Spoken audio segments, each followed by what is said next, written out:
사랑하는 성도 여러분, 우리 구역 공과를 나누고 있습니다.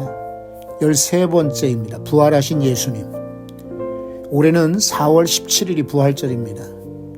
오늘 부활에 대한 진리를 바로 배울 수 있기를 바랍니다. 누가복음 24장 1절에서 12절이 본문입니다.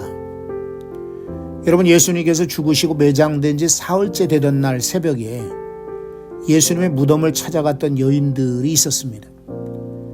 근데 이 여인들이 예수님의 부활을 처음으로 목격하게 되었고 제자들에게 전파하였습니다.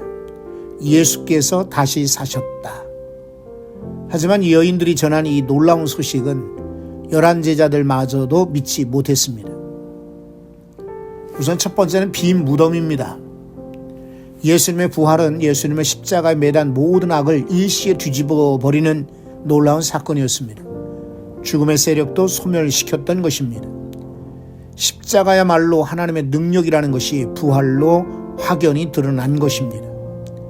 예수님 말씀하시기를 자기 십자가를 지고 나를 따르라. 이 말씀은 진정한 승리로 가자는 부름입니다. 부활하신 예수님이 십자가의 길 끝에서 우리를 부르고 계십니다. 빈 무덤은 최후 승리의 증표가 됩니다. 두 번째는 천사가 전한 부활 소식입니다. 무덤이 비어있는 것을 본 여인들은 예수님의 시신이 없어진 줄 알았습니다. 부활을 예고하신 말씀을 잊었기 때문입니다. 나중에 예수님 말씀을 기억한 후에야 상황을 파악할 수 있었고 얼른 제자들에게 달려가 이 소식을 전해 주었습니다. 여러분, 말씀을 알아야 현실을 해석할 수 있고 무엇을 해야 할지를 알 수가 있습니다. 그래서 날마다 말씀을 묵상하는 것이 중요합니다. 십자가의 길 끝에 영광과 부활이 있다는 말씀을 기억하셔야 합니다. 예수님의 최초 부활의 증언자는 여인들이었습니다. 여인들은 당시 사회에서 법정 증인으로도 인정받지 못한 신분이었습니다. 그러나 하나님은 이 여인들을 부활의 증인으로 세우셨습니다. 세 번째는 증언과 불신입니다. 11 제자들은 이미 주님의 생전에 부활 예고를 수번 들었습니다. 그리고 그 아침에는 여인들의 생생한 목격담도 들었습니다. 그럼에도 불구하고 제자들은 예수님의 부활을 받아들이지 못했습니다.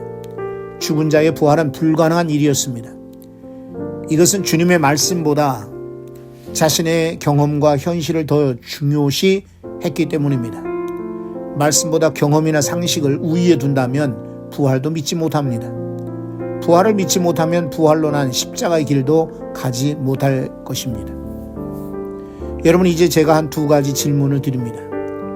맨 먼저 부활 소식을 전한 이들이 여인들이었다라고 했습니다. 어떤 교훈을 여러분에게 주십니까? 그리고 또 하나는 왜 제자들은 예수님 부활을 믿지 못했을까요? 함께 기도하는 시간입니다.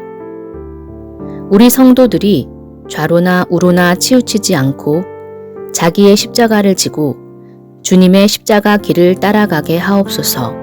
기도합시다.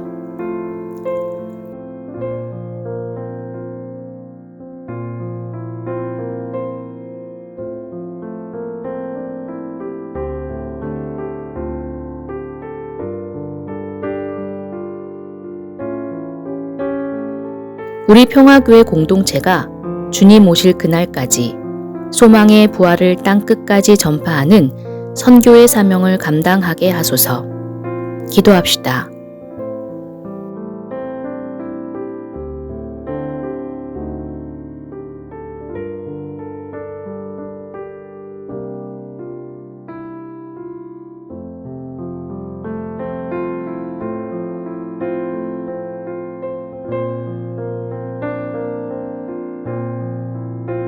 (90일) 성경 통독에 함께하는 성도들에게 지치지 않을 수 있는 힘을 주셔서 끝까지 완주하게 하소서. 기도합시다.